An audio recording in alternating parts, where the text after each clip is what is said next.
if there is anybody watching this that thinks they have ADHD, you don't need to get tested for it 100%, but just know that it's not an attention thing, all right? So if somebody's like, oh, he's can't focus in school, that's why he's got ADHD, it's like, no, it's fucking way worse than that, all right?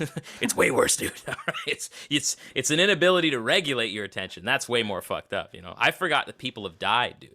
I straight up have been like, I should call my Nana today, and it's like, oh, she's dead, man. She, like, you know? Like, and then I gotta fucking grieve with my smiles all over again. No, I love my grandmother. Dude, I'm bombing on your podcast right now. You know, I'm sitting in this. It feels so I'll good. let you sit in it. No, I'm trying to, as you're sitting in that, I'm trying to find a way too that I'm like, have I ever done that? It's Johnny Late Night! And now here's your host, Johnny Rogers! Welcome back, everyone, to episode number 46 of the Johnny Rogers Show. My guest today is a hilarious stand-up comedian with a unique delivery and cadence not often found in one-liner comedians. He's been working in the entertainment business for over a decade, making him a natural performer and very talented musician. Ladies and gentlemen, give it up for my friend and yours, Logan Brown. I don't know, man. I'm just not, like, the whole power of a podcast, in my opinion, is that format. Mm-hmm. Like, if you want to watch somebody interview somebody else, like, fucking just go watch Dan Rather. You know what I mean? Yeah, for real. Like, you know, there's tons of CNN interviews where, you know, the daytime television where it's like, we're going to get to know the real fucking Johnny Carson. We're going to get to know the real Tom Cruise, okay? Those people are the worst, in my opinion, only because they haven't, like, reinvented their questions. Oh, like, dude. It's not like if some interviewer were to come out where they just had, like, questions where you were like, oh, damn, that was a good question. Yeah. Like, yeah, I never thought that I would want to know that about that person, but nobody does. Yeah. Every interviewer that ever has a comedian, it's always the same question. So were you a class clown in school? Oh, yeah, you're right. You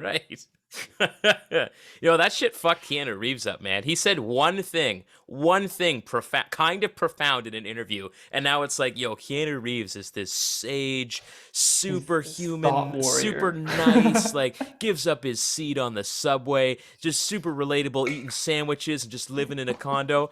Keanu Reeves is just a fucking okay. Look, he's just an okay actor. All right, he's a fine actor. Happens to be in blockbuster movies, and now every interview he's on, people are like, "What do you think the meaning of life is?" And then he's got to be like, "Shit," and he's like, "You know, I think that, like, if you drink a Pepsi and you get down to the last little bit of Pepsi, it's in your nature to want to savor the Pepsi. But I personally like to drink all of the Pepsi and then remember how great it used to be to have a Pepsi." Like, fuck you, man. Fuck you. You said nothing. You said absolutely nothing, sir. Exactly, dude. He's like, anyways, Matrix 17 is coming out. I'm going to go get $40 million. Like, fuck you. Well, there's nothing that exposed celebrities more than the pandemic, right? Because we went from loving celebrities and then realizing, oh, we love the writers. We don't actually love the celebrities presenting the material. Dude, they're pieces of shit. Yeah, 100%. Hey, ask me my opinion on the Amber Heard Johnny Depp trial. The one opinion I have, when we knew they weren't home, why weren't we robbing them? Yeah. Like, why weren't we breaking into their homes and stealing shit, you fucker? We knew they weren't home. We knew they were in Seattle or wherever the fuck that courthouse was. Why weren't we in their places of residence just taking shit? Johnny Depp's got like 9 castles. He's another one too, much like castles. For sure. Much like, you know, he has at least 9 castles and an island. I have an island where I drink my mega pints. Like fucking mega pints of mead and shit. That's shit. He's another rare case, much like Keanu Reeves though, where he like was a kind of struggling musician, background actor. He made friends with, I think, Robert De Niro, who then suggested him that he started doing acting roles. Yeah. He got lucky and got 21 Jump Street. Then he became like too Hollywood for 21 Jump Street. Right. And then it was really Pirates of the Caribbean that people were like, oh my God, he's this like hilarious, family friendly kind of guy. But like, I don't know. It it's kind of just a version of him in every movie. Like Yeah. there's better. Yeah. It's not. He's not a great actor, but he's like applauded as like Meryl Streep, for example. You know. Yeah. No, I feel the same way about Leonardo DiCaprio as well. Like, I think, truthfully, other than like What's Eating Gilbert Grape, which like he wouldn't win an Oscar for now. Oh, dude, pretending to be autistic? No. That's done. Hey, all your Rain Mans and shit, Yeah. that's all gone. Okay, no more, none of that. Okay. But yeah, like other than What's Eating Gilbert Grape, like I think that's the only role he's deserved an Oscar for. He plays the same fucking guy. But somebody right now is on their keyboard like, fuck you, you don't know anything about acting. Yeah. Yo, he ate that bear, dude. He ate that fucking raw bear meat. Yeah, okay, You know how hard dude. it is to fight a guy in a CGI suit and Hey, man, if he didn't win the Oscar for The Revenant, he would have eaten all that fucking raw bear meat. You know what? We would have had the same number of Academy Awards, you fucker. Yeah. So get lost. get out of God it. damn. Jesus Christ. I'm usually not this aggressive off the top of podcasts, but Yeah, I should come in right at the middle of a rant. yeah, man. And then that's why Leonardo DiCaprio can suck my dick. Well, welcome to the show, everybody. yeah. Thanks for having me on, This week's man. episode is yeah, no problem, dude. Thanks for coming on, making the time. I'll cut together a little intro in the beginning, so it's not just weirdly interrupting conversation. Perfect. But honestly, like just to be like transparent with, and I told you this as soon as I met you at one of the shows, is I was like, this dude is a very talented musician. Just watching, I saw a TikTok video, and then I run into you at a comedy show, and then you go on stage and fucking kill on stage. And I was like, God damn, this is exactly what I've been telling people. We can do both. Thanks, man. Thanks. Yeah, man. I don't know, dude. It's I'm starting to figure it out, like my place in creativity and in art and shit a little bit more now. Not so much. I don't think comedy, much like music, is something I'll never have figured out. And as soon as I start thinking that way, I'll get the rug swept out from under me. But yeah, man, like for the longest time, when I first started, like the first 6 or 7 months of doing comedy, I was like, oh, it's just comedy is the only thing I wanted to do. And then gas prices got crazy, and I needed to pay for driving into, because I live an hour outside of Ottawa, so I needed to pay for driving into Ottawa. So I started doing music again, and then I was like, fuck, man, I really missed playing music. So I'm trying to put the two together right now, because doing crowd work is something, I mean, obviously I can't be as loose with it as I am with stand-up, but crowd work is something that I can take to music shows. And I have a couple of like musical comedy songs now that I throw into the set. Nice. But I try to be good, because like musical comedy gets a bad rap, and it's for a very good reason. Like you can take a fucking My Wife's the Old Ball and Chain, and it can die on stage, but put a guitar in front of you, and all of a sudden people are like, oh, he's a fucking genius. Yeah. So I wanted to write good jokes and then put them to song, versus like writing a song and then being like, how can I make this funny and rhyme? It's like, no, fuck off. Yeah. But, That's doing too much for sure. Yeah, man, for sure. And a lot of musical, like Bo Burnham's excellent, but his jokes probably wouldn't land in front their of, like, own. you know what I mean? Like for every joke yeah. that he puts in, or every joke song that he puts in a special, he probably has 200 that he doesn't bring out because they're just kind of like, interesting, kind of funny, or like chuckle in your seat kind of funny, but not laugh at a comedy show type funny. That's the worst almost, when you just you think you have a joke, but then you realize like, I'm just making a really good point. Like there's nothing funny about it. You're like, I'm just making a really good point about society or about culture, or about whatever it is. Yeah, And you're like, fuck, now I gotta find the funny in it. But that's why we do this, right? Is to find the funny in it. Yeah, absolutely. Yeah. And the bridging the gap between like the inception of the idea and making it stage worthy is, I've gotten it down to less shows now. Like normally it would take me like maybe 2 weeks of open mics before I'm like, okay, this is actually like, this is in the set now. So I've noticed that, and that I'm really grateful for, but I'm still super new to it. I mean, we're in my 11th month. No, we're in my 10th month now. So it's like, Nice. I'm still super new to doing it. I just do it a 10th month lot. of stand-up comedy, or 10th month of combining these? Of stand-up comedy. Oh, okay, nice. Yeah. So. Fuck yeah, dude. That's amazing. Like, Yeah. well, you're already off to like a crazy good start. And I think half of it is like being a musician and playing in front of people is not an easy thing to do. So like to have the confidence to be able to do that, it just translates right over. Yeah. Well, when I talk to people that like get paid to do stand up, a lot of usually this I get the same feedback is that doing music helped me skip the first like 2 or 3 years of doing stand up Mm-hmm. because I immediately like if a joke bombs, I view it as like I played a wrong note, so I just go Yeah. home and I repractice and I adjust. Like the ego's gone. I'm not worried about like like sounding like my influences because I already am kind of firm set into how I am as a performer. I already know how to perform. You know what I mean? It's just now Dude, it's just a matter of writing funny jokes. that took me like 7 years Oh, yeah. to Yeah. just a stop emulating people that I look Yeah. up to, because it's just like a second nature thing that you do. I was very Dane Cookie at the beginning. I was Oh, just yeah. fucking physical and all over the place. I call Yeah. it comedy with no legs because it's just like you have to do a crazy act out to make it work. It's like the word, and then I focused on the words and I became obsessed with the words. So like tried to be too much like George Carlin or those kind of guys where it was all about the language of the joke. Yeah. And then I've finally found kind of my place where I'm like, oh, okay, I know my voice. And then to your point where you only need a couple times on a mic to be like, yeah, that bit's in the act now. Yeah. Once you get to a place where once you get to a place, and still my voice is forming, right? It's not ever in its last form. Like it's gonna keep changing, but more so, I guess, like a confidence in your current voice, like you know that it's you. Yeah. You when you write a joke and you say it out loud, even to yourself, not to an audience, you're like, oh, I know that's gonna be a good joke. It's gonna be good on stage. Yeah. No, absolutely.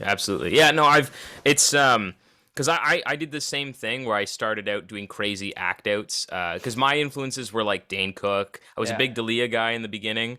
And then I got really good feedback from Mitch Muirhead where he was like talking about how he was telling me basically that I tend to blue ball the audience because I'll start off with like good ideas and concepts, excuse me, and the jokes are landing and it feels like I'm building to this crescendo at the end of a bit where there's going to be a big pop, but there never is a big pop. And he's like, you need to go back and maybe write some one-liners to figure out how to do like a proper misdirect. So I did that for Yeah. like when you saw me, I wasn't doing any act outs whatsoever. It was just like one-liner joke And it after was one-liner fire, joke. dude. But it Thanks, didn't feel like one-liners. That's what I loved about it.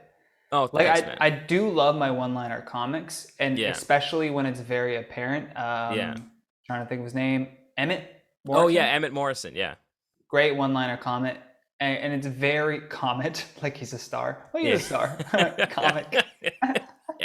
Yeah. I'm now an astrological comedian. Yeah. No, but you could tell like that's his whole shtick is he's doing the one-liners and he does it very well and it's Yeah. clean and then it's on to the next one, right? Yeah. But yours is in its own lane where it just feels like it's all blended. It's all meant to be together. Yeah, You know what I mean? Like- yeah. No, I know exactly what you mean. Yeah, I appreciate that, man. Thank you. Yeah, I like that style a lot. And writing because I do have like I would have race stuff and then relationship stuff, and in my notes I have it all color coordinated. So if I write another one liner that fits into that, I can just find a way in the set to pop it in that it'll make sense. Yeah. But yeah, I just wanted to focus on writing good jokes or good jokes to me. And now I'm trying to reintroduce like acting out and telling more stories and everything. Because I think another thing too is like a lot of people pigeonhole themselves into just doing one thing. And I'm super guilty of that, especially with ADHD. Like I tend to compartmentalize different things and only work on one certain thing at a time as if it's a fixation because that is essentially what it is. And so Yeah. now by bringing musical comedy and a little bit of storytelling and some one-liners and putting it all together into one act, I feel myself becoming more of not a fully formed, but like, oh, I've this is what I'm going to chisel away at for the next 10 to 15 years now. Like I have this, I'm not just going to go, no, I'm not that type of comedian. I'm going to try and do as much of it as I can. Maybe not prop humor, but I'll try and do as much of it as I can. And Hey, just give it a shot. Who knows? yeah, Who fuck. get the I next might. Gallagher? I did yesterday. I did the first like 2.5 minutes under a table, pretending to be the ghost of the Gilmore. But that's another thing too. Is it's like I noticed, especially if it's something that worked, like a lot of the race stuff I have, like the Nigerian prince joke and shit like that. Like that's something that works 85% of the time, especially if it's a club setting.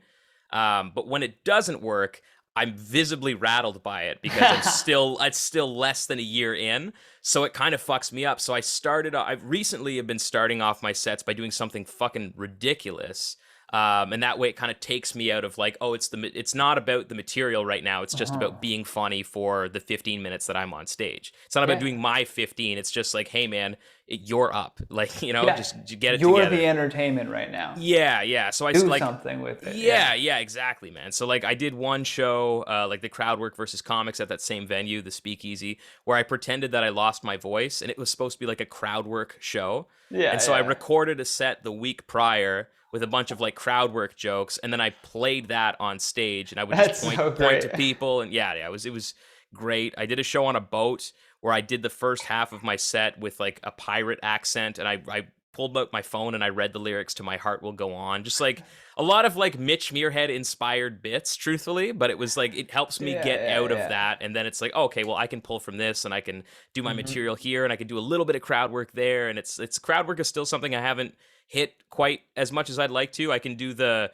you know, somebody talks about, I can ask somebody their name and what they do, and then their job can inspire a bit that I already have written down, but it's not, you know, I'm not writing stuff on stage as much as I would like to be, but you know. No, but that's the first barrier to break through is like, that's like, there was a kid in the, I don't want to call him a kid, but there was a person who made a post, I think, in the auto community being like, they were new to stand up, and is anything that you like have advice for? And I was like, just don't care what anyone thinks. He took it a different way, right? But I meant it as like exactly what you're saying. Like, you have to really not care what the audience is going to think of you to get under a table and pretend you're a ghost. No, absolutely. But like, the point of that is when you stop caring what people think, you can start having fun. Because you're not worried about being judged. Because the biggest thing is when people feel judged, they go inside of themselves. You can see them in their own head. And then nothing happens. There's just awkwardness. So it's like, no, I don't want to deal with any of that. There's so many times, like you said, a joke, you know, works 85% of the time. And then for whatever reason, you like hit that punchline with so much confidence, and there's just nothing.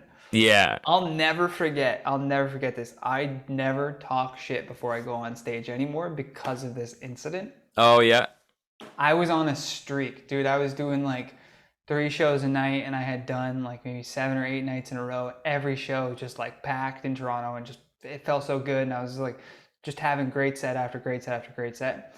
I pull up to Yuck Yuck's amateur night, which I was like, this could be a walk in the park. Here we go. I think I even turned to one of the comics, and I was like, I'm gonna set this place on fire. You better be ready. Like, I love it. Dude, that level of delusion, right? And then I get on stage and I get out that first joke, nothing. Fucking just dead air. And I was like, all right, let's go right into the next one. But it just took all the wind out of my sails because I was just hyping myself up so much. No, I know exactly. Doing that, like when I was still kind of constructing the one-liners and shit, Bobby Knopf and Trevor Thompson did a Yuck Yucks on the road thing in Arnprior, and Bobby reached out to me to come and do it because it was just going to be the two of them for an hour and a half. So Bobby's like, okay, instead of me doing like 2 albums worth of material, why don't you come and do like 15 minutes? I was like, done. I had just done the Speakeasy show. I'm like, done. I know that I've got 15 that laughs, you know, that gets laughs. And it was like in a smaller town, like out in the valley. It's a bunch of older people, and I'm like, these are my fucking people, man. They're gonna and I got up and I like just little pitter patter, like never a joke never like didn't get any laughs, thank Christ, because I don't know what I would have done. But it was just like a table here, a table in the back, 2 people in the front, and I was like, God damn, like I'm gonna do 17 minutes of just like dying up here. Like I'm gonna die for 17 minutes. This is gonna be the whole fucking show. It was brutal. Oh my God. I'll never forget, I had to like, with Tim Riel, I did this show. And I was headlining with 20 minutes, right? And he was opening the show. He should have been the one headlining. But the crowd was like, it was presented as a comedy night. They knew that there was going to be comedy, but there was no chairs in the audience. People were just kind of standing around the bar. So quickly before the show, I'm kind of trying to bring chairs in so that people can sit and actually watch the comedy show if they want to, like sit down instead of just standing in this room. A couple people sit down, but not everybody. Tim goes up and he's like, I'm just gonna run through my act. I don't care if there's like a laugh. I don't care if there's no laugh. I'm just gonna keep hitting joke, and then bring me on stage. And I was like, yeah, do it, do your thing. He brings me on stage. It was a mess the whole time that he's on stage. Like nobody's paying attention. There's like 3 people in there. So I'm like, I'm not even gonna. And I had just read this Bill Hicks quote too, where he was like, your material should be something that you fall back on when nothing else is working. Right. And I had that in my head, and I tried to just do the first joke, and again I got nothing. And I was like, right after that, I just abandoned my whole set. I was like, fuck this. I'm just gonna start. I got off the stage because I had this mic with a long cord. I just started walking around the room. That's so fucking funny. What do you do, sir? Clearly you've never been to a comedy show before. Like just getting in people's faces. Yeah. They were like, what is happening? Like I was sitting on the edge of the stage just being like, what is this? Like Yeah. Fuck, man, like really like earning the paycheck that day. Really mocking people. Well, I was like, fuck a paycheck. I'm just gonna mock all of these people. You know what I mean? Like they don't care about my jokes. Yeah. Because I realized that in comedy really quick is like, unless you're like a fucking international headliner, no one gives a fuck about your jokes or your set or whatever. No one really cares. Everyone's in their own head, worried about their own shit. Yeah. Unless you're like a big celebrity, then people like Keanu Reeves, they're hanging on every word, right? Yeah, absolutely. I had to open it, not had to, I was offered to open for Kenny and Spenny for a show in Oshawa, like it was back like 2016 or something. Yeah. And again, no seats, everyone's standing. And they only want to see Kenny and Spenny. Yeah. And imagine like 250 people who live in Oshawa who only want to see Kenny versus Spenny. Just imagine that type of person. Yeah. Now there's 200 of them in this room, and just it's the wildest people you've ever seen. Like there's nothing is tame about this. I would be like, anyone here have a dog? And then no one's saying back to me like, yeah, I have a dog. A table over there would be like, I love my dog. And then they start talking about their dog. What kind of dog do you have? Yeah. I'm not the fucking icebreaker guy here, you know. They're also like not cheap tickets. Like fucking, who pays $40 to like not like who pays $40 just enter a bar and sit down? Like, you know what I mean? It's ludicrous. Yeah, I couldn't believe that. So after that, I was like, I'm not doing that again. I'm not gonna pretend like my ego is so big that like they need to hear these jokes. I've worked so hard on these jokes. Yeah. No, I know. For me, it's a matter of like, because in Ottawa, Toronto as well, but like in Ottawa, we're kind of spoiled with like not only the amount of like really stellar headliners that we have in the city, but also that they all care. Like they all go to the open mics. Like you aren't gonna see. Unless it's a new talent showcase, like you're not gonna see Brian Hatt at a fucking like at a McRib in Toronto. You know what I mean? Yeah. So, but these guys like Trevor when he was living in Ottawa, and Bobby too does some of the mics and everything like that. Wafik does the mics, so it's like you're always seeing these headliners, and it's like I would get in my head about wanting to do really good for them. Yeah. And it harkens back again to being a full-time musician, because with music, it's like you never know who's in the audience. Like put on your best show every time, because somebody, that $300 show that you just played, somebody in the back, their daughter is getting married and they have a $2,000 budget and they like what you know what I mean? So it's hard for me to get out, because now I don't care as much, because I know, like I've done... I was really fortunate because I'm friends with Al Babcock, that he'll put me on shows. Like he put me on, I opened up for Sterling Scott like 2 months into doing stand-up. Durena, I've done a couple shows with Jarrett Campbell. And every time I'm like, this is it. This is the big one. Like you know, I'm going to get up there. I'm going to do 12 minutes of material. They're going to be like, listen, kid, you've got the stuff. And it's like, they're not, even what's going to happen? I'm going to bomb. Yeah. And they're going to go, oh, you mean the guy who's only been doing it for 11 months bombed? Yeah, no shit. Or I'm going to do well, and they're going to be like, hey, the guy that's been doing it for 11 months is pretty good. And I'm like, can I middle for you? And they're like, fuck no, you've been doing it 11 months. Are you fucking crazy? Like, what's the matter with you? You know? Like, so I just stopped caring about that, like, recently, within the last 6 weeks. So, dude, I used to have the same thing. Every big opportunity was like, this is it. This is the one that's going to make it. But I always remind myself of, so when I was a kid, I wanted to be, you asked me what I wanted to be, I wanted to be a professional wrestler. Like Oh, I get the was fuck like, out of here. I was like, I'm gonna be in the WWE. I'm gonna have an entrance. I'm gonna be like, boom, fireworks, boom. I'm gonna talk shit on the mic. I'm gonna wear that giant gold belt. You know what I mean? I'm gonna What was your beat nickname? dude. I don't even know what it was. I don't even think I thought that far ahead. You know what I mean? Like I just was there already, Yeah, right? yeah. And I remember we're in the car and I looked out the window and there was like it wasn't even like a fake wrestling school. It was like a real wrestling school. Like it was Right, like right. learn submissions and all this kind of shit. And I was like, wow, that's so cool. And I begged my parents to take me to this like gym just to see and sign up.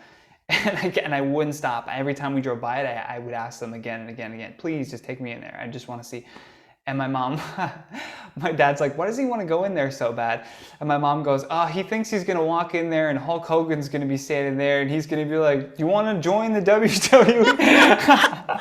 And my world was shattered. I was Yeah. like, that's exactly what I thought was going to happen.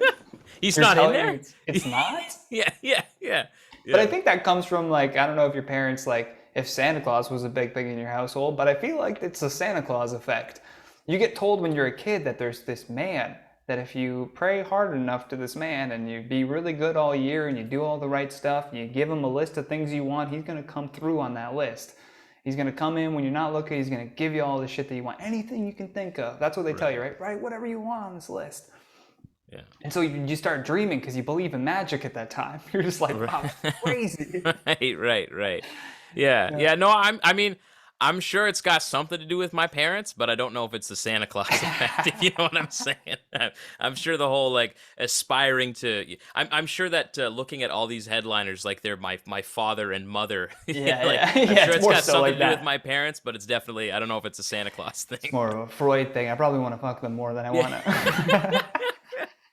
God damn, Trevor Thompson's a handsome man. I don't know. Yeah. That's it. Yeah, he's got. Oh shit. Yeah. That's a hard thing to let go of though. That managing expectations, I guess. Oh yeah. No, dude, it's a lot, man. Like it's again, I mean, it sucked the like just recently I came out of a pretty dark place of like not liking any of my material and but like instead of the usual like lamenting artists like, oh, all of this is crap, I must start from scratch, it was like a piece of my identity was gone because it wasn't making me laugh. And of course it's not making me laugh because like when you have whatever, like if you've got your 6 minutes, that's like 6 minutes that you've done for the last 200 shows. Of course you aren't laughing at your jokes anymore. You know what I mean? Like obviously you're not like do you think Slash likes playing Sweet Child of Mine? Doesn't matter how many times you show him the fucking list about how it's the greatest guitar solo of all time. As soon as he fucking starts that shit, he's like, kill me now. You know? It's work. It becomes work to him, right? And like, 100%. Yeah. there's a big argument on that about like kind of grinding out the funny in a way. Yeah, like yeah. you do those words until they mean nothing to you. Like yeah, dude. I had that exact same problem, and it wasn't until COVID where it would like kind of renewed my love of comedy. And funny enough, it was like the exact same jokes that I was hating. You know? Yeah. And it's because I was like too in it, which I was gonna say as well. Like I like that headliners here are going to open mics, but I think they're doing it because there's not enough other shows happening. Right, yeah. I think they're doing it because they need to work on new material, and this is what's available. If you Of live course, in Ottawa, yeah. it's the open mic scene, or it's the club scene, or there's like a handful of book shows here and there. Yeah, no, absolutely. But it's like if there were more book shows where you had one headliner, one middle, like book it like a club, right? A host, opener, middle, and then feature, and then your headliner. There would be way more headliners doing those shows and not doing the open mic scene. No. There's something to be said about like getting sort of bad habits from being too invested in comedy. Like I think like if you're too in it, you start to try to just you want to get a laugh, right? Like we all want to get a laugh. So if you're night after night performing for only comedians, it's hard. You're just trying to make the back of the room laugh, which just doesn't translate. Yeah. No, context. Absolutely, man. Like I have like, this sounds so fucking stupid being like being a young comedian and at the age that I'm at and saying this, but I do have mics that I try not to do because I don't feel like I'm getting better. Like every time you get on stage, you're growing, but again, because I apply my musical brain to it and I know what applied practice versus jamming versus just like farting around with your guitar in your hands in front of the TV, like which one are you going to get more out of? And so practicing my material in front of like, because I run my material constantly. Like I have this ritual. I mean, even it's a little bit OCD because it's like even on shows, like when I'm driving to Toronto for 4 hours, I'll keep the radio off and I'll constantly run the 15 minutes that I'm going to do the entire time that I'm driving down. And I run it with like I have a hairbrush that I pretend is a microphone, and I'll run it here. And I'm like I try to be over prepared, so I'll practice on my own, and then I'll try and take that to a stage, a mic with an audience there. And that is Willing just, or unwilling. yeah, willing or unwilling. Like the Gilmore, I hated that mic when I first started doing it because it definitely seemed like we were just flash mobbing an audience with comedy. But the last like maybe 5 or 6 shows have been fantastic, which has been great. But like Poor Boy is a great open mic. Like any mic where there's going to be like an audience of some sort there watching comedy, like that's where you're getting real palpable practice, in my opinion, the way that I look at it as a musician. And if it's just getting on stage and just hearing what my bits sound like in front of a like in a sound system in front of people, even if they're just comedians, it's like I'm okay. Like if I want tags, like I have comics that I trust that, you know, aren't just trying to get me to write like them, that I will message or video chat with and run material with them and ask for feedback. I don't need to go to, I don't know. I don't need to go to a mic where there's going to be like 8 other comics there and I'm just going to eat dicks because they've heard the material before, or it's not fully fleshed out, or it's like club funny and they want to hear me say the R word and talk about how I like to eat babies and shit. You know what I mean? It's like I don't. I'm okay, man. You know, like, and if that sounds like condescending, then fucking I guess it is, dude. But I've been in the entertainment business for 11 years. Like I don't have time for this shit anymore. All right.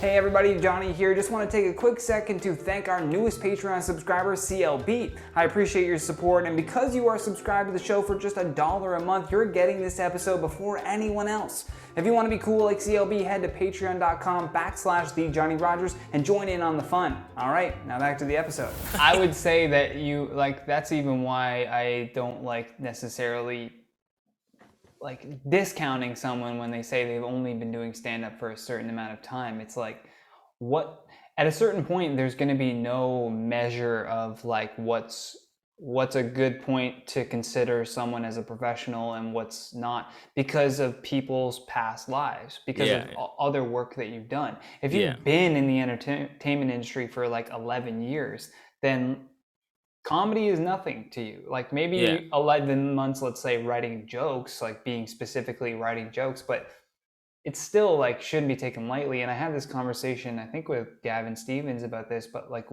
he thought too that like comedians are actually going to get better in less amount of time than what we're used to, because they have unlimited resources on the internet. Absolutely. Hours and hours of stand-up hours, like specials that you can watch and podcasts that you can listen to and like books that you can read on it. So no question that you're just gonna be better faster. Oh yeah, 100%. If I have a question about how to write the perfect fucking one-liner or how to write the perfect bit, I could DM, while I'm talking to you right now, I could DM Mark Normand. And there's a chance that he'll read that and he'll be like, "Hey, here's what I do." You know what I mean? Like fucking, hey, like yo, it's fatty. not.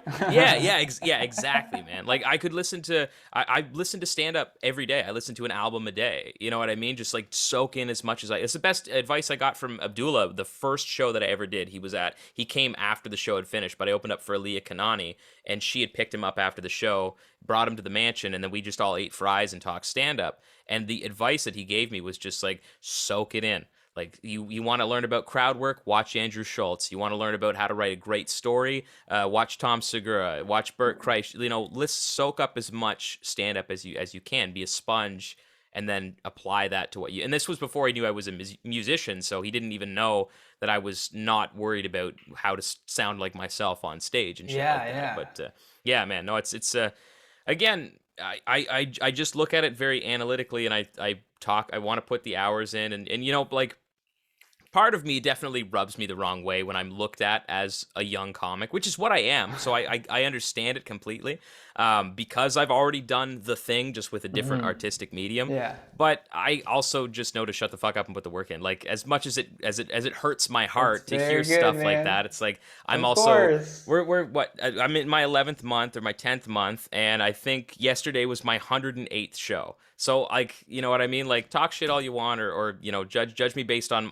my years or lack of all you want, but I'm still gonna try and do 100 shows a year, if not more, and you know, hammer out that 10,000 hours as quickly as I can. Yeah, man. And like being a secret assassin is so much better. Yeah, yeah. Like I love walking into a room and having people like think that I'm gonna bomb, or like, oh, this guy looks new, like I don't know how well he's gonna do on stage, and then just go up there and let the jokes speak for themselves. Like, it's like, oh, okay. Yeah, yeah. There wasn't any ums or ahs in that. Like every joke had a punchline, and it was Yeah. like a clean setup or whatever. It's exactly what you said. You just have to let the work speak for itself. Yeah, absolutely. That was like one of the best compliments, and possibly the only time that Trevor Thompson has seen me do well. Was like 3 months in. He saw me at Meow, and I got off stage and I did really well. And I sat down, and he's like, "Oh, you're from Toronto?" And I'm like, "No." And he's like, "Oh, I thought you were some pro that they brought in from Toronto." And I'm like, "No, dude. Like, I'm a baby, man." You know, that's still shit that plays back in my head to, you know, get me hard at night. But Yeah, it's you good. need shit like that too, man. Like little moments of inspiration. Yeah, because I've help done the pull you show in Oshawa. I've done Crazy Jack's open mic, man. I definitely need like the Trevor Thompson mantra on the way home. I remember when I did that show one time, and I don't know, they had like a big windstorm or something, and there was just this giant like piece of metal just like sitting right in front of the restaurant. Like it looked like the bottom of a boat. Yeah. And I'm like, I'm headlining. I'm like, okay, sick. Because when you're in Toronto, you can't headline unless you've been doing it for like 25 years and you have like 16 credits. You know what I mean? Like, yeah. It's very difficult to get up to that position. So, but you can headline in like Oshawa. That's fine. Yeah. Or like Markham or Mississauga or any of these other places. Yeah. And I'm like waiting for someone to mention this fucking giant piece of metal outside, nothing there. And I was like, with the owner of the pontoon boat, your fucking shit is double. And I got a pop right away. And I was like, God damn it. Like, I was almost disappointed in everybody. I was like, yeah. Nobody's going to mention this fucking. Yeah. I love that place. I don't do it obviously because it's like fucking 4 hours away from me. Yeah, dude, it's so far. But like, and he's always like, oh yeah, there's lots of parking in the back. Not once have I seen that fucking parking lot. He's always telling me about how there's a massive parking lot. Don't park on the street. Don't worry about keeping the meter running. There's parking in the back. He's probably talking about the garage down the street. It's the big parking garage. He's probably like, oh, that's what I meant. The one down the street. Yeah, I have no fucking Super idea. Vague like that. Oh my God. I lived in Oshawa for like a year, and that place was just something wild. it's man. It's something else. I remember I got on the bus and I went to sit down. And there was like a Percocet on the seat, and I was like, "Oh, all right." This is the day that we're gonna have, baby. We're gonna have fucking bus seat perkies. Like, let's go. Yeah. Yeah, Oshawa's, I don't know. It's an alright comedy scene. They have like a couple. They had a couple of mics. I guess the Crazy Jacks is like the new spot to go to now, but not thriving. I've been impressed so far with Ottawa's comedy scene. I actually really like how community oriented everyone is. Like everyone seems to be very supportive of each other as well. Yeah. No, it's really cool. I think Oshawa's problem was the vaccine passport. Truthfully, I think that sucked the life right out of that fucking comedy community. I haven't done Montreal yet, but I really like Ottawa. I've done Toronto maybe like 7 or 8 times, and it's cool. But I find that there's like pockets of people that you hang out with, and then it's like that's kind of like the core group. Like calling it reps is always weird to me because it's like, oh, you got to get in as many as you can. Which, like, again, I just said that I did like 108 shows in under a year, but it's like it's got to be value out of it, right? And dude. It's like, if I eat shit, I don't go to the second show that I have booked for the night. You know what I mean? Like if I eat shit, what I do is I watch the headliner and be like, okay, where did I go wrong? How did this and it was just like, I watched a new talent show, or I went to the first show I did was a new talent showcase. And it was just like bomb after bomb after bomb, and then we're like, okay, done, on to the next one, and then they fuck off and go to like some other like little The indie room. And bomb it's like, again. Yeah, dude, and I'm yeah. like, don't like. There was like some legit headliners there that night, and I'm like, don't you want to watch those guys? Like, don't you like before we all start sucking our dicks and being like, oh, you killed, man, you destroyed, you crushed, yo, you murdered last night. Like, let's watch somebody actually crush and murder, so we have a point of reference, you know, not just like scattered laughter and be like, yo, I'm killing right now, dude. Like, There is some weird effect where like when you're on stage, any reaction from the crowd, it just feeds into your confidence. yeah, And so if you had a good night, you coming off stage like, oh yeah, I'm the shit. yeah, And then you see someone who's actually been doing comedy for like 30 years go on stage and people are falling out of their chairs. Like it's just a totally different, the room is shaking. It's a totally different experience. You're just like, holy shit. And you miss so much when you don't stick around and watch those people. Like the amount of times I screwed myself, the amount of times, Logan, just doing reps, doing too many reps in the city. I remember like a Tuesday bucket show at Comedy Bar, and I was the last name to be pulled out of the bucket. Oh my god! It wasn't even the host left. The host left at the halfway through the show That's to go so do another fucking mic. funny. That's and they so did it. funny. They did it shotgun style. So before you get on stage, you pull out the name, read the name. You're the next person going up. Okay, now I'm going to do my act. Yeah. And that's how the show ran, right? So I'm literally the last person on stage. The one guy that read my name and did his act goes and sits down in the audience with one other guy who's just his friend. And I'm doing comedy at 2 a.m. to 2 people. Yeah. In a basement. And I'm like, what the fuck? And then I go to take the subway home. Oh, it's closed. Oh, okay. Guess I'm walking. And that's the shit. Like that's the shit before I would start doing before I started doing comedy, I'd listen to like so much like YouTube era Joe Rogan and shit, and you'd hear Joey Diaz be like, you know what, Joe Rogan, I done so many of those fucking 4 a.m. at the Comedy Store. You're just doing crowd work to like 2 fucking people, a couple of fucking gavones just coming in there, and you're like, yeah, man, yeah, I want to do that. And then like if I'm up past 11:30, I'm like, I gotta go the fuck to bed, man. Like I don't want this. Grumpy. Oh man, I get grumpy now. I did 3 shows. I went on tour, which is where tour for me is driving on the 401 and going back home so that I can go do work in the morning and then getting on the 401 again. But I did a tour in the last show, the reluctant last show of the tour. I was supposed to do Laugh Lounge, but I got the flu. Was 3 shows in Toronto. I did 3 shows in Toronto. And by the last show that started at like 10:30, dude, I was done. I was fucking done. Like I was so ready for bed. I'm like, I gotta change my sleep schedule if I ever want to be a headliner. Like people are doing 2 shows in a night at these clubs, and it's like, you're kidding me, man. No way.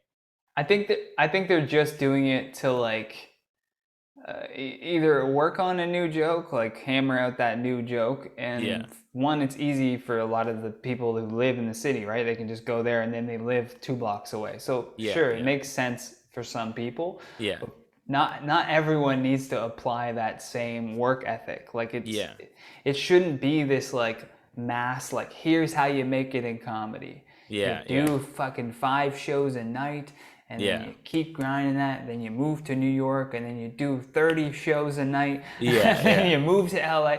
It shouldn't be like that for everyone. And it's been proven that it's not that way for everyone. Like right now, I think the way to make it in comedy is build your online audience. And then book your venues, because or book comedy clubs in cities where you have a big gathering. Like, there's a lot of people from Chicago that really like my shit. Let me go do Zanies or whatever. Tell them that I'll sell 30, 40 tickets, and start and then grow there. And that way, like, you can try new shit on that audience, and they're just happy to see you. Like, and you know what's good, right? Like the whole reason that I'm saying you personally right now are at where you're at is because you're critical of your jokes, and you keep trying new stuff and changing and growing and learning. And that means that your taste and your level of comedy, the comedy that you enjoy, is like a high bar, and you're trying to reach that. You're trying to reach that high bar. Comedy is always going to keep growing on its own. It doesn't need to be grinded out in a fucking bar with 2 people at 3 a.m. Like, just doesn't need that. Yeah. Like and I've always had that, like even before comedy, like in high school and shit, I've always had that, like if there's an inside joke with like a group of friends, like, and I can articulate it better now being in comedy, but you know, if a buddy says something, I'm like, I was too far with that joke, or like, that's not funny, that's not adding to the joke, you know what I mean? It's like, I've always had that.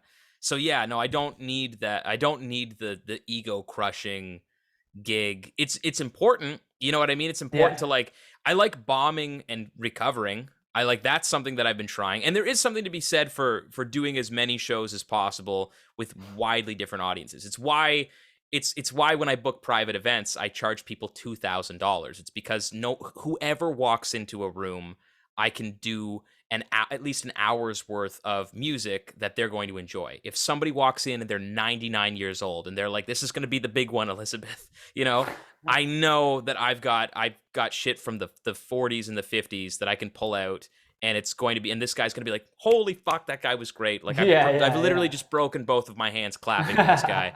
Like, I'm going to die, Elizabeth. No, but like shit like that, there's something to be said for being able to not alter your material necessarily, but like, and I was talking to Abdullah about this as well. It's like, if you've seen one hockey guy with the slick back hair and a fucking bucket hat, not a bucket hat, sorry.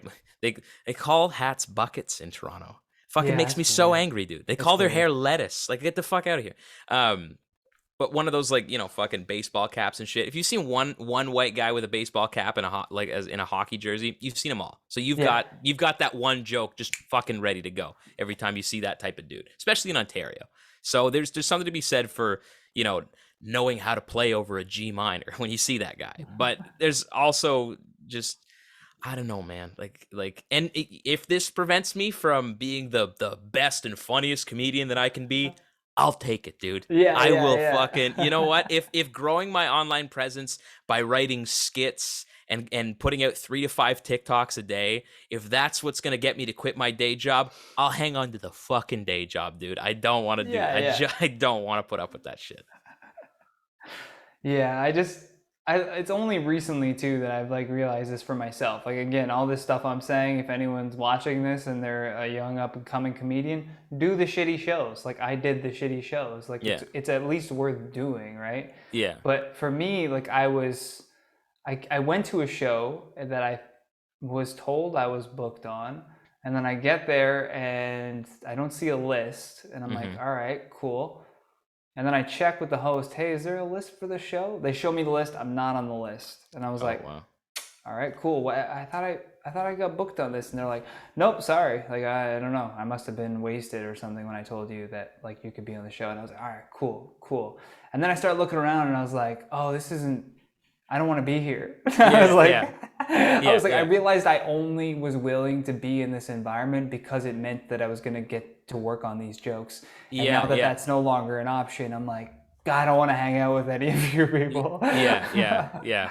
No, dude, I know 100% like what you mean. Like, there's so many, and it sounds shitty, like, especially when you're like a full-time musician, when you do like covers and shit, you don't hang out with your buddies, you know? Like, I was talking to Alex Fortin about this, about why comedians love festival season, is because it's the only time that you get to see the people that you came up with again, you know?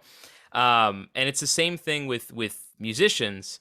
And when you go, like, oftentimes if I want to get booked on a gig, I'll write a musician that's going to be playing at that show, and I'll be like, hey, when you take your 15-minute break, would you mind if I just came up and did a set? And they're always friends, so they're like, fucking yeah, man, look, this bar's great. They pay $3.50 and a free meal. I'm like, perfect. I'll be there, 8:00, whatever. And then I get up and I'm sitting there and I'm listening to, I'm toe tapping and I'm like, oh man, fucking Jay's doing it again, man. Love this guy. And then he gets off stage and I get up there and I do the 15 minutes and then I go exchange numbers with the guy who owns the bar. And then as soon as that's done, I'm like, all right, man, I'm ready to go. Like, it's 9:00. Like, I'm like, hey man, you're great, but we both do Wagon Wheel and I like my version better. So I'm gonna leave if that's, I'm just gonna fucking, And it's like, I love these guys, you know, and they do the same thing to me, man. Like, it's like, they don't need to sit and hear, oh, you're going to hear me play Wonderwall? Nah, I'm not reinventing the wheel here, okay? It's fine, man. I gotta see this guy's version of Wonderwall. Yeah. Yo, he does you think he'll do Sweet Caroline?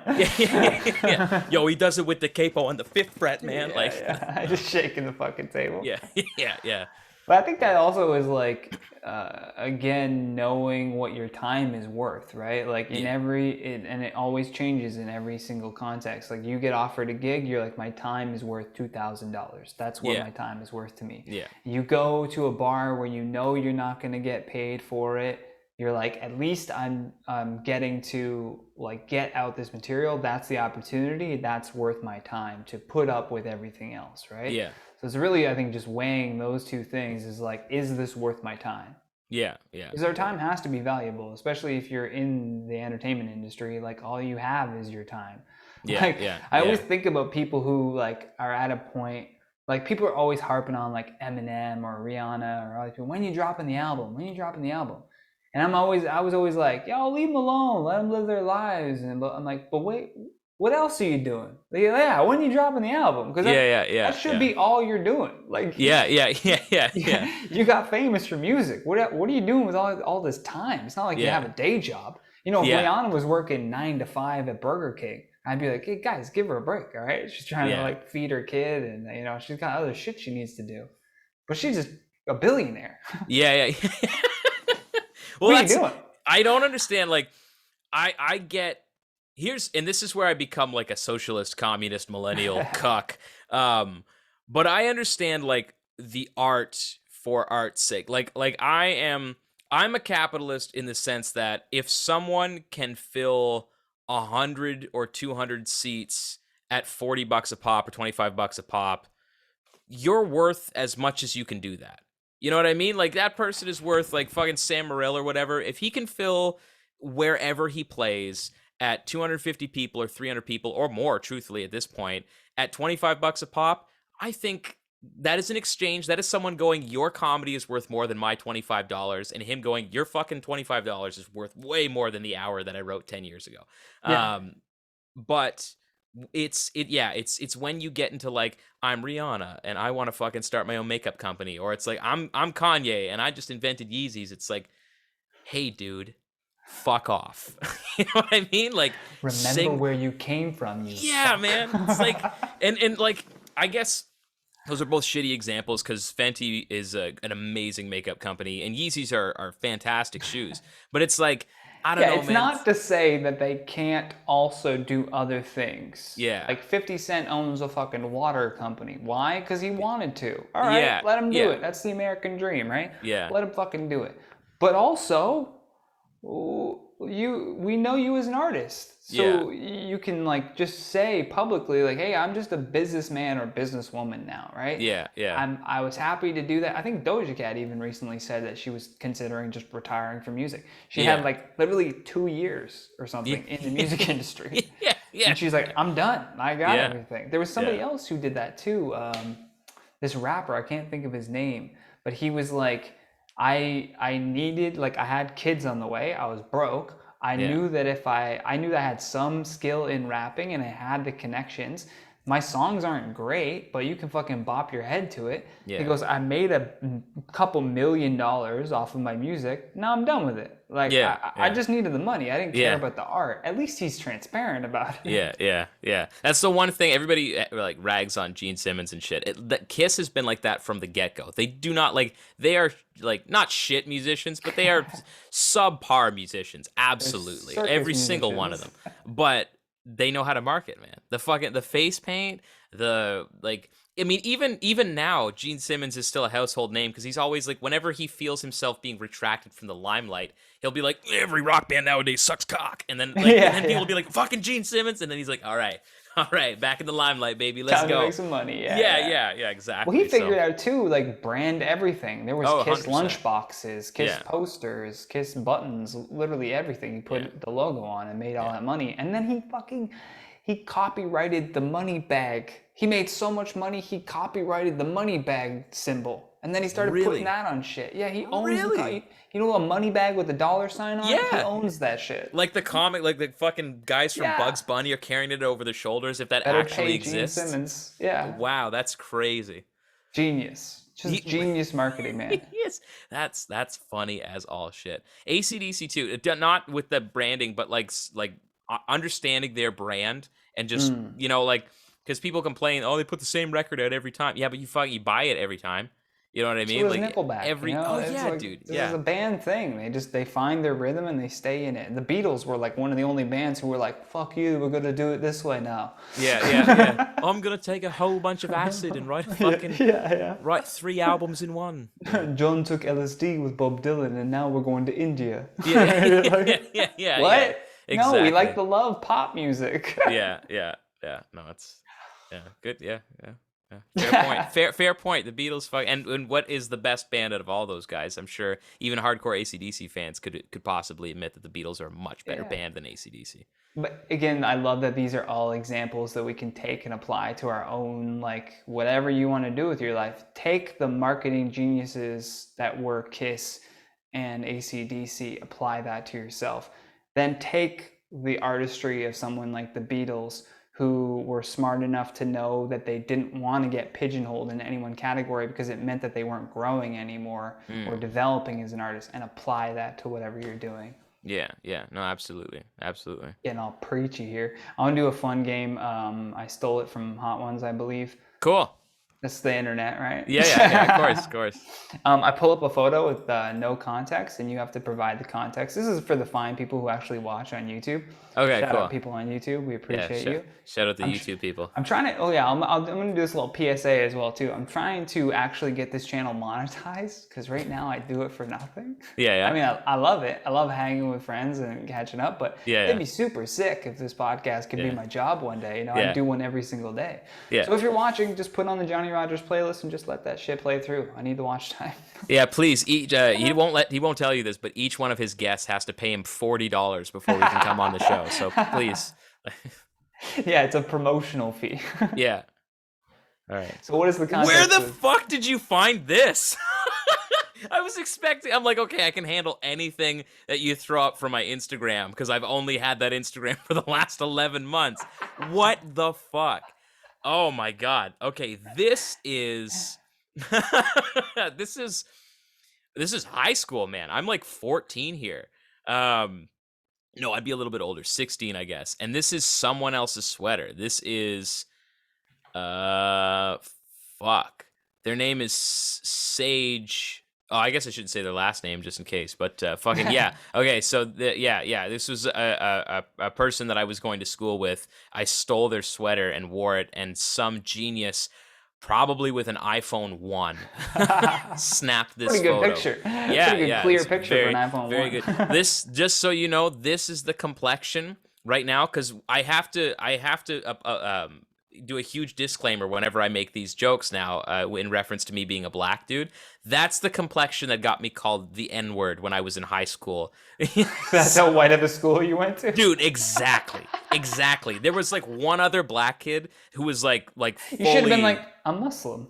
Dude, honestly, well, that's why I make the joke about looking Puerto Rican. Man, and I'll always, now I run into like other Nigerian dudes all the time, and they'll be like, "You're Nigerian?" I'm like, 100%. They'll be like, "That's crazy, man." I'm like, yeah, no. And I'm like, I traced the DNA shit. My mom's like Hausa and shit, like from the mama land. I don't know. Something happened on the way. Like I've heard, like her dad must be albino Nigerian or some shit. Like I don't know what the fuck happened.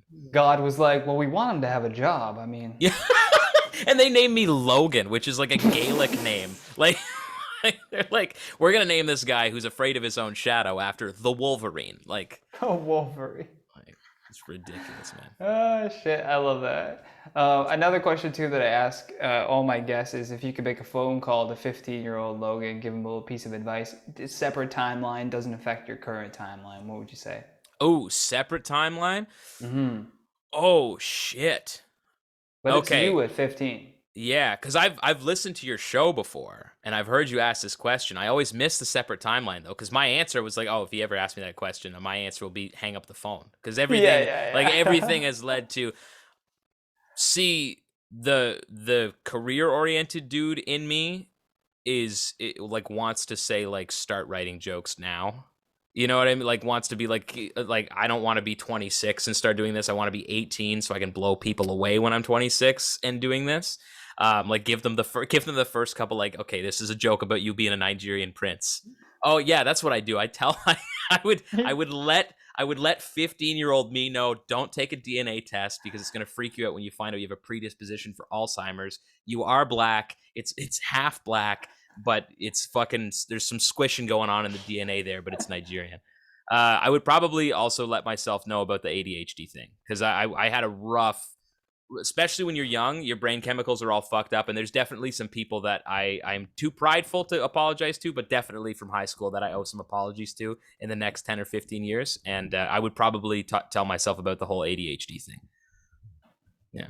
I love that, man. That's practical. That's practical. It's like, I'll give you one. Are you my doctor? yeah. I'll give you one. I'll give young me one career thing, one race thing, one just to keep in the back pocket there, and one fucking mental health thing. That's great, man. I love that. Yeah, because I always think of it as like, I like to make it personal because then, you take, I guess, like a better approach of how you would address like that version of yourself.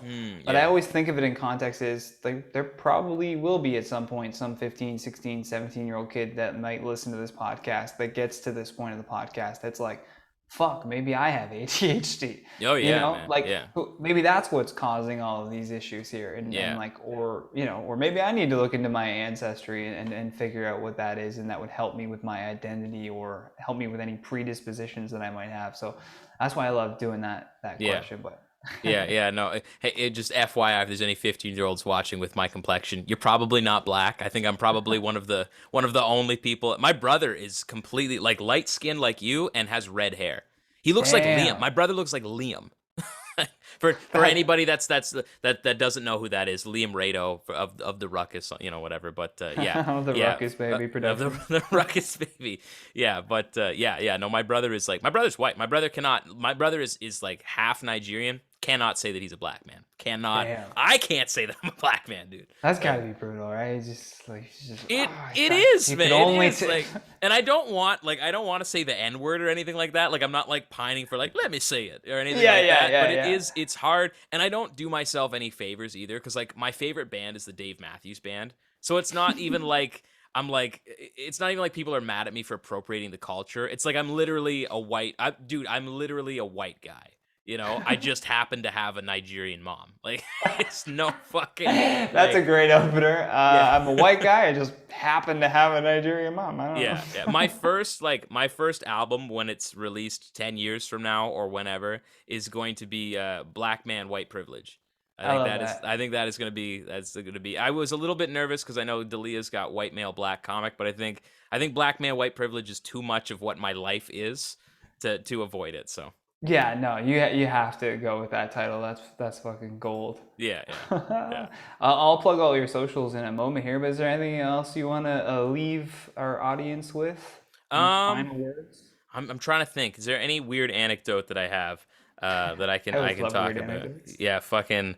If there is anybody watching this that thinks they have ADHD, you don't need to get tested for it 100%, but just know that it's not an attention thing, all right? So if somebody's like, oh, he can't focus in school, that's why he's got ADHD, it's like, no, it's fucking way worse than that, all right?